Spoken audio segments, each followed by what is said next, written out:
Hi. അപ്പോൾ ഇന്നത്തെ നമ്മുടെ ഒരു ഡേ കണ്ടാലോ? ഇന്ന് എനിക്ക് ടൗണിൽ വരെ പോകേണ്ട ചെറിയൊരു ആവശ്യം ഉണ്ടായിരുന്നു കേട്ടോ. അങ്ങനെ ഇറങ്ങിയപ്പോഴത്തേന് നല്ല വെയിലായിരുന്നു. ഉച്ച സമയമായപ്പോഴാട്ടോ ഇറങ്ങിയത്.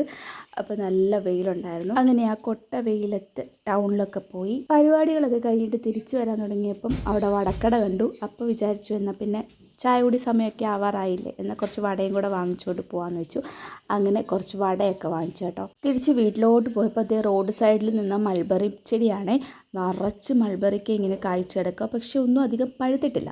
അങ്ങനെ ഞാനതിന് കുറച്ച് മൾബറി കേക്ക് അടിച്ച് മാറ്റി റോഡിൽ കൂടെ കഴിച്ചുകൊണ്ട് വരുമായിരുന്നു. പഴുക്കാത്തത് കൊണ്ട് തന്നെ അത്യാവശ്യം നല്ല പുളിയൊക്കെ ഉണ്ട് കേട്ടോ ഈ മൾബറി കേക്ക്. ഞങ്ങളുടെ ഇവിടെ മൾബറി ചെടി എന്നൊക്കെ കേട്ടോ പറയുന്നത്. നിങ്ങളുടെ അവിടെ എന്താ പറയുന്നതെന്ന് കമൻറ്റ് ചെയ്യണേ. അതിൻ്റെ മൾബറി കേക്ക് കഴിച്ച് നമ്മൾ വാങ്ങിച്ച വടയും കൊണ്ടൊക്കെ വീട്ടിലേക്ക് പോവുകയാണ്. കുറച്ച് ദൂരമുണ്ട് കേട്ടോ ടൗണിൽ നിന്ന് വീട്ടിലേക്ക് നടക്കാൻ. നമ്മൾ എവിടെയെങ്കിലുമൊക്കെ പോയിട്ട് തിരിച്ച് വീട്ടിൽ വരുന്നിടം വരെ ഒരു സമാധാനം ഉണ്ടായിരിക്കത്തില്ലല്ലേ. എനിക്കാണെങ്കിൽ എവിടെയെങ്കിലും പോയിട്ട് തിരിച്ച് വീട്ടിൽ വന്നാൽ ഭയങ്കര വിശപ്പുമായിരിക്കും. അങ്ങനെ വീടൊക്കെ എത്തിയിട്ടുണ്ട്. എന്നെ കണ്ടപ്പോഴത്തേന് മുന്നോട്ട് ഓടി വരുന്നുണ്ട് കേട്ടോ. അപ്പോൾ ഇന്നത്തെ വിശേഷം ഇതൊക്കെയാണ്. ബായ്.